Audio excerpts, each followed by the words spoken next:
Right, people, what's happening? And welcome back to the Joey Knight podcast. Welcome to my friend Brian. Brian, what's happening, mate? I'm all right, mate. I'm all right. I had a good time with you watching the match today. It was good.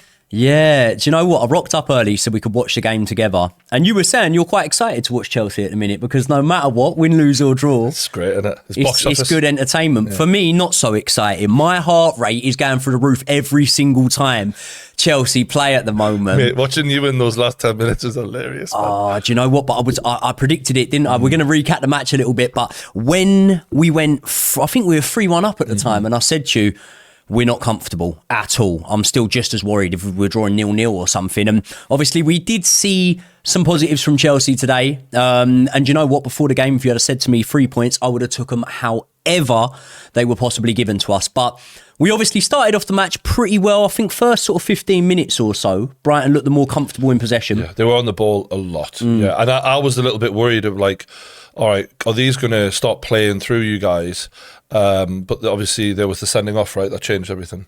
Yeah, I mean, when we look at that sort of first 15, though, what I would say is they were getting a lot of possession. They were looking good, but they weren't really threatening our goal that much. And then within the space of, I think about between 5 and 10 minutes, I can't remember exactly now, we scored 2 goals. Obviously, starting off, Enzo Fernandez opens up his account for Chelsea, first Premier League goal. He's got 1 in the cup against AFC Wimbledon, but today he finally got on the score sheet and he actually ended up being involved in his first goal early on, and then Levi Colwill scores against his former club, and at 2-0, things are looking really, really good for us. And I'm thinking, okay, we've had a bad performance against Newcastle and it can happen. Many teams before have been run off St James's Park and many teams in the future will be. But I'm looking at that and I'm thinking, do you know what? Brighton, tough test. They're a team that there's tables within the table, like I always say, and Brighton are very much within our sort of little table that we're looking to come out on top of.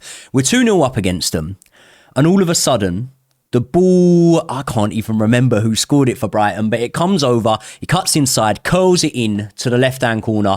Levi Colwill, a little bit slow maybe at getting across to his man there. Yeah, I think the issue with Brighton is they're just a really good football side going forward, but defensively, you exploited them perfectly, and you scored like horrible goals, like not pretty goals. It was just, you wanted it more. That cliche is true in this case. Like, you were jumping for the ball, throwing bodies in and taking advantage of it.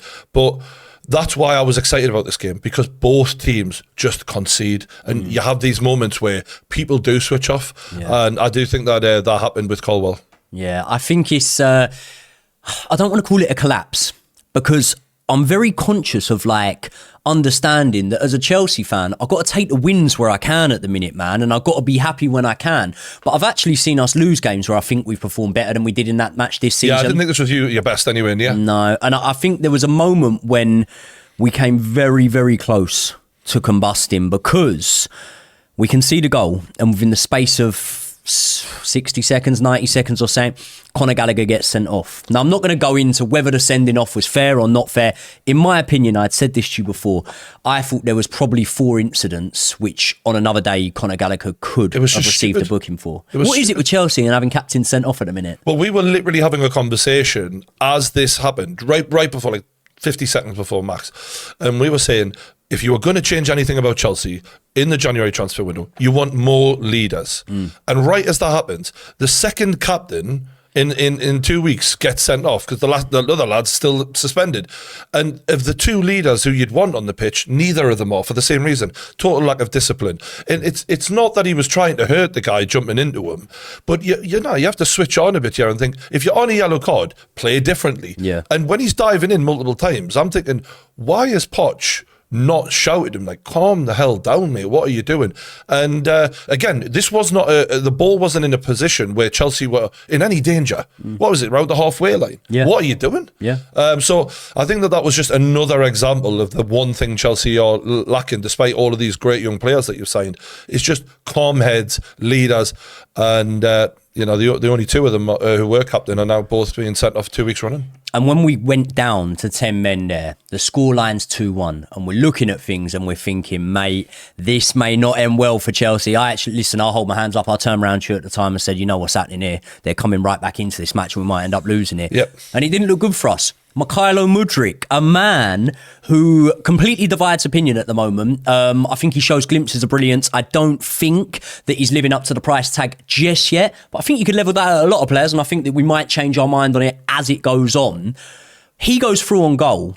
I think he was fairly fortunate to get a penalty, because I don't think he's getting on to that ball. But I think if we look at sendings off, even yellow cards, and obviously, I can use a prime example when my team faced off against yours. If Anthony Gordon is within his right, which I agree he was within his right to go down, obviously from the challenge of Reece James that he got sent off for, I do think on that bar, if you're using that as the estimate, it's a penalty. Enzo Fernandez, he steps up to take that. I'm shitting myself, to be honest, because I'm thinking, where's Cole Palmer when you need him? I've seen Enzo miss one this season. Yeah, seen him miss one this season. I wasn't too confident, but after slotting that away, the first thing I said was we need to park the bus here. We sort of did do that.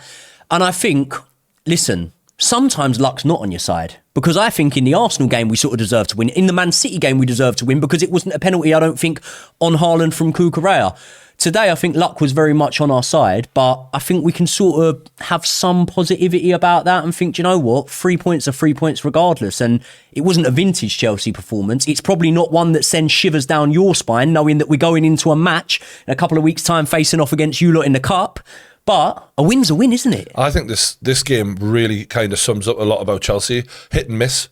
This season, Chelsea are so hit and miss. Not only do you not know how they're going to play from game to game, you don't know how they're going to play from 15-minute spell to the next 15 minutes. It swings constantly, which is why I do enjoy watching them. Going back to the penalty, I think Mudryk was very lucky that he got that, because he did overhit it, and I think the keeper was always going to claim it. I think the defender's bad judgment of feeling like he was under more pressure than he really was, James Milner I think it was, he tried to come together with Mudryk, and I think that was a very fortunate penalty. And on Mudryk, I think we seen glimpses of how effective he can be with his pace.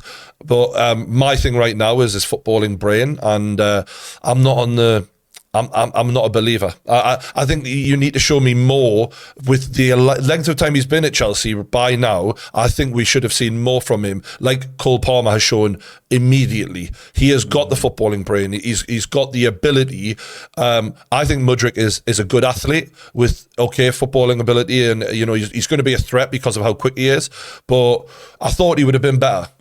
You'd have, if you haven't got a horse in the race. If you were a Chelsea manager right now and it was a shootout between starting Mykhailo Mudryk and Cole Palmer in there, I don't think that's even a competition. I think it's literally shocking that Palmer did not start. And I don't know if it's because he didn't have a great game against Newcastle, but who did?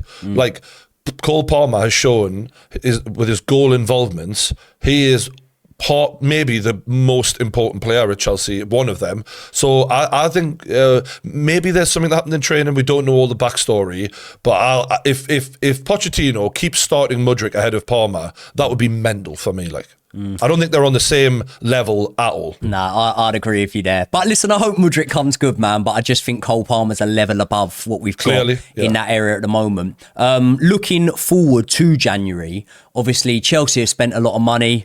Chelsea always spend a lot of money. If Todd Bowley can find any more loopholes, I'm sure we'll spend a lot more. But do we agree here the profile of player that Chelsea really need to be going for is that sort of 24, 25 plus year old? Yeah, I think it's someone with some experience who, when a game is turning, they can control the game.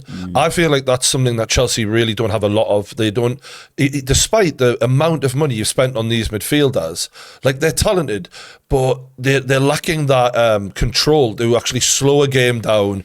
And that's why Chelsea's games are so kamikaze. Yeah. No one slows it down. No one calms things down the way Bruno Guimaraes does for Newcastle and players like that. So I think someone like that, and obviously a striker, because with the lack of consistency going forward, that would be a godsend. Going into Wednesday's match, it's mad how quickly things can change in the Premier League. Man United were the informed team in the table. They've gone to St James's Park and got played off St James's Park. 1-0, massively flattered them, man. Yeah. Really, really flattered Man United. You guys were better than they were. And yeah, we scored 4 in that game, you know what I mean? So, I don't think better's the word. Well, less shit.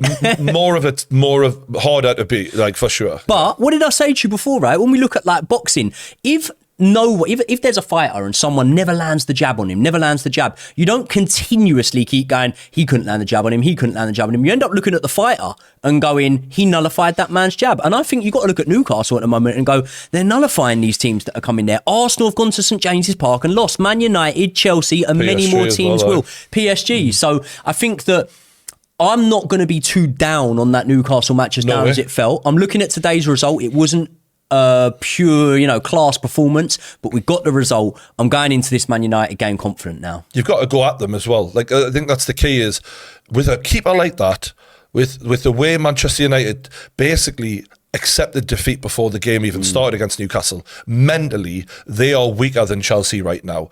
But it's about having that bravery and putting it on them. You know the way you guys did against Man City? If you play like that, you are going to destroy them. It's whether or not Sterling is up for it. Like Sterling played like a man possessed in that game, but he doesn't do that every game. No. So if we can get that from him, well, then you're going to destroy them. It's just whether or not that happens. We will find out on Wednesday night, and we will find out live on the kickoff. Yeah, we'll do it on the kickoff Wednesday. That'll be sick. Yep, we're going to be doing a live stream, myself and Brian. So make sure you're there for that. It's going to go out off all my social media channels. Myself and Josh Aveste are going to be back in the studio tomorrow. We're going to give our player ratings from this match, and we're going to preview the Man United game. So make sure you're locked in for that. Please hit the like button on this video, click the subscribe button, click the bell so that you get a notification every time one of my videos goes live, and I will see you all in the next one.